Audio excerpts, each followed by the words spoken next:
Assalamualaikum warahmatullahi wabarakatuh. Wali Allah dari kaum perempuan, Syaidah Nafisah, wanita suci berkaromah, gurunya Imam Asy-Syafi'i. Ini kisah tentang perempuan suci, cicit dari Nabi Muhammad SAW, Sayyidah Nafisah, ulama perempuan, guru Imam Syafi'i. Ia juga seorang ilmuwan terkemuka di masanya, sehingga Imam Syafi'i pun berguru kepadanya. Sayyidah Nafisah itulah namanya. Makamnya di Kairo, Mesir, sampai sekarang masih dipenuhi para peziarah. Di luar Masjid Sayyidah Nafisah dijual buku yang mengupas biografi perempuan yang disebut-sebut sebagai sumber pengetahuan keislaman yang berharga. Nafisah al-Ilm, pemberani sekaligus abidah zahidah, tekun menjalani ritual dan asketis. Bahkan sebagian orang mengategorikannya sebagai wali perempuan dengan sejumlah keramat. Sejak kecil Sayyidah Nafisah sudah hafiz Al-Quran, dan setiap selesai membaca Al-Quran, beliau selalu berdoa, "Ya Allah, mudahkanlah aku untuk berziarah ke makam Nabi Ibrahim." Ia memahami bahwa Nabi Ibrahim adalah bapa monoteisme sejati, sekaligus bapa Nabi Muhammad lewat jalur Nabi Ismail yang notabene keturunan Nabi Ibrahim. Sedangkan Sayyidah Nafisah sendiri adalah keturunan dari Nabi Muhammad SAW. Dengan mengunjungi makam Nabi Ibrahim, boleh jadi ia berharap menarik benang merah perjuangan para leluhurnya ketika Allah mengabulkan doanya, dan ia bisa berziarah ke makam kakek moyangnya, Nabi Ibrahim. Terjadilah peristiwa spiritual. Ketika ia berusia 44 tahun, ia tiba di Kairo pada 26 Ramadan 193 Hijriah. Kabar kedatangan perempuan yang luar biasa ini telah menyebar luas. Ia pun disambut oleh penduduk Kairo yang merasa bersyukur didatangi oleh Sayyidah Nafisah. Ratusan orang setiap hari datang hendak menemuinya, dari mulai berkonsultasi, meminta doa, ataupun mendengar nasihat dan ilmu darinya. Bahkan dikabarkan banyak yang sampai camping atau bermalam di luar kediamannya, menunggu kesempatan untuk bisa bertemu. Lambat laun Sayyidah Nafisah merasa waktu yang tersita untuk melayani umat. Ia memutuskan untuk meninggalkan Kairo dan kembali ke Madinah agar bisa berdekatan dengan makam kakeknya, Nabi Muhammad SAW. Tapi penduduk Kairo keberatan dan memelas agar Sayyidah Nafisah membatalkan keputusannya untuk mudik ke Madinah. Gubernur Mesir turun tangan. Ia melobi Sayyidah Nafisah untuk bertahan di Kairo. Gubernur menyediakan tempat yang lebih besar baginya, sehingga di kediamannya bisa menampung umat lebih banyak. Gubernur juga menyarankan agar ia menerima umat hanya pada hari Rabu dan Sabtu saja. Di luar waktu itu, ia bisa kembali berkhalwat beribadah menyendiri.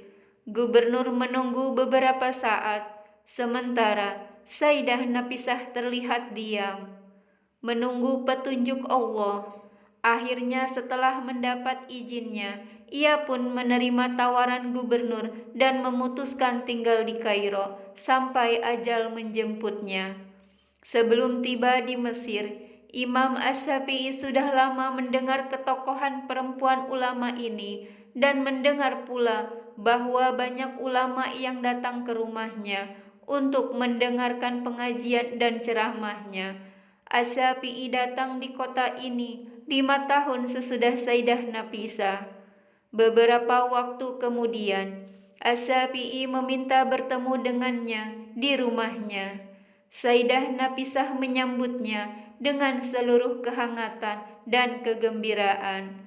Perjumpaan itu dilanjutkan dengan pertemuan-pertemuan yang sering, masing-masing saling mengagumi tingkat kesarjanaan dan intelektualitasnya. Bila Asyafi'i berangkat untuk mengajar di masjidnya di Fustat, ia mampir ke rumahnya. Begitu juga ketika pulang kembali ke rumahnya, dikabarkan bahwa Asyafi'i adalah ulama yang paling sering bersama Sayyidah Nafisah dan mengaji kepadanya.